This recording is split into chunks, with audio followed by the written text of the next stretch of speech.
Good morning everyone. তো সকালে ঘুম থেকে উঠে ফ্রেশ হয়ে এক গ্লাস ওয়ার্ম ওয়াটার খেয়ে নিলাম। আর এখন প্রতিদিনই সকালে আমি পাখিদের জন্য এরকম জল রেখে দিই।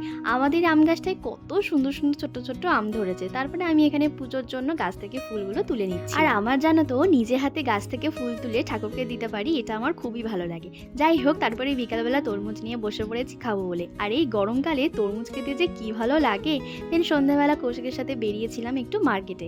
এসে দেখি পয়লা বৈশাখের জন্য খুব সুন্দর সুন্দর সামার কালেকশন পাওয়া যাচ্ছে। এখানে দেখো খুব সুন্দর সুন্দর কানের বিক্রি হচ্ছে। বিশেষ করে এই দুটো কানের আমার বেশ পছন্দ হয়েছিল।